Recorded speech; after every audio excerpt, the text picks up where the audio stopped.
Final fixtures. We talked about it yesterday. We brought you the fixtures yesterday. What we didn't tell you on the show yesterday were the venues and the dates. Now, the Nigerian Football Federation have come out with a confirmation for us of the venues for the Federation Cup and the dates for the Federation Cup semi-final matches. Dumnodi, can you give us an insight into what is happening? Semi-final fixtures, where and when? The first semi-final, I think, is Eyimba against Lobby Stars. That game will be played at the Samuel Igbomida Stadium in Benin City. While the second game, of course, we have Warriors against Akwa United at the Abubakar Tafawa Balewa Stadium in Bauchi. And all games will be played. The two semi-finals will be played simultaneously on the Wednesday, 21st of August. I beg your pardon.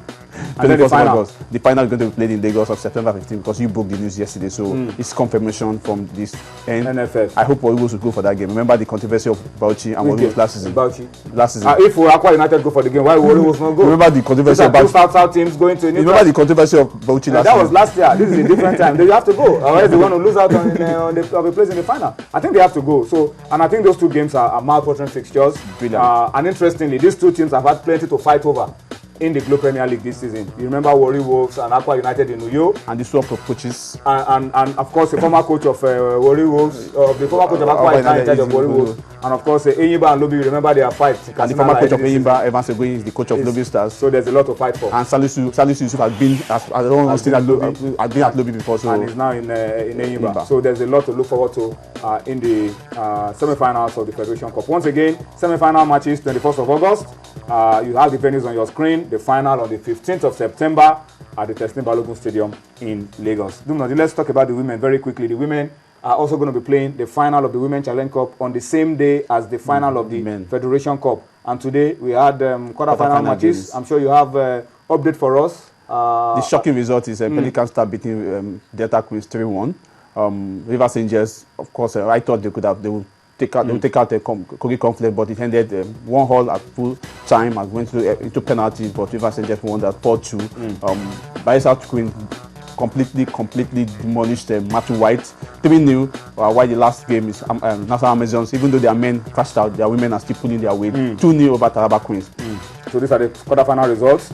National Amazons, Rivers Angels, Pelican Stars, Bayelsa Queens are through to the semi-finals of the Women Challenge Cup for 2013. All right, we'll continue to update you and let you know exactly how this is turning out. But don't forget, the finals will also be on the 15th of September. I can almost predict that the semi-final matches will also be either August 21 or August 22. No, August 22. August 22. Yes. All right, so let's go on. Dumnodi, before we close this segment and bring on our first guest, let's just quickly update you around this story that is going on. The World Soccer Governing Body, FIFA, have queried the Nigerian Football Federation after former chairman of the Nigerian Premier League, Victor Romson Baribote, wrote to FIFA on the situation of the Nigerian league, particularly the League Management Committee or Company. I don't know which one. Okay, let's say LMC. Let's say LMC. Their claims. All right, so it's written to FIFA, and FIFA have also queried the NFF that tell us exactly what is going on around the Nigerian situation.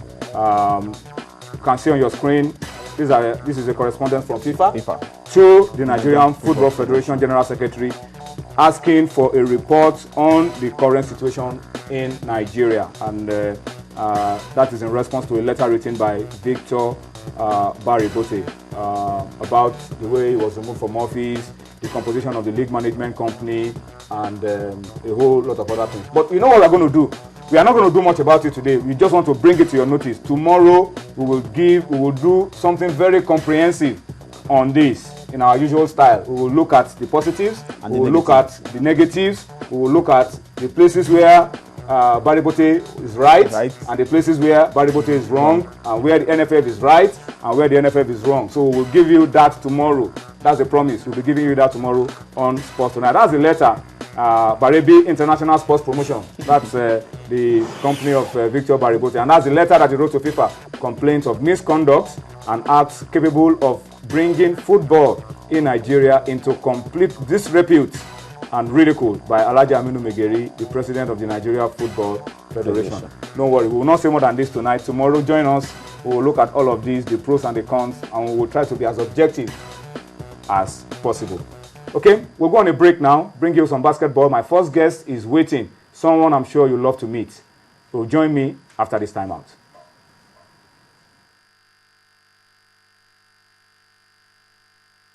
Timeout call by the, you can see that from the playback.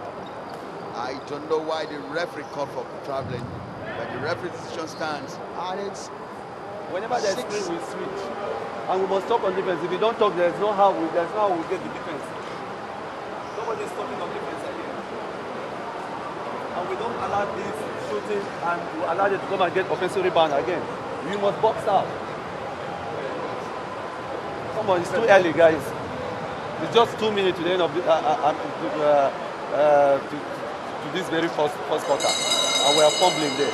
Nice defense, guys. Okay, look. Nice defense. That's what you call in your face. Right there.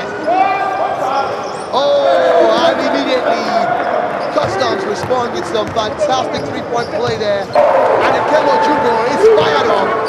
And he's like even calling for more support for his team on the sideline. And oh, another one there. It's eventually a basket good.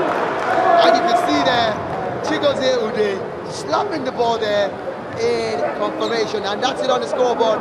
7 points to Comets. Left on the clock in the first quarter of this game. Customs good for three, they couldn't. And they managed it, is foul basket good. Foul basket good. Lovely one there by that Custom. Sheffield Kings as well. Shego. Literally, I've not seen so much of the captain for Customs, and I think they need to do more. It's just 1 minute 31 seconds on the clock. It's still a 10-point play for Comets, who lead by 10 points. It's 18 points to 8 of Customs. Another foul on the part of Comets again, and they are incurring a lot of them. Second personal foul it is for the player involved, and both sides are now in foul trouble. Here it is, Comet 18-point cost. All right, so thank you for joining us. It's still Sports Tonight, and we're reaching you live from Lagos this time. Yesterday was from Abuja, but it's good to be back in Lagos. Well, my guest has joined me, and it's time for me to unveil my guest, a man of many parts. But I just want to introduce him with one of the very little parts on the program tonight. Maybe some other time, when it comes again on our show, we'll talk about the different parts. Felix Awogu, good to have you on Sports Tonight. Great pleasure, Tony. You've been doing a powerful job on the screen. I feel honored. I feel honored. I don't want to introduce the other parts. No. Let me just introduce you as a member of the Nigeria Basketball Federation. Thank you.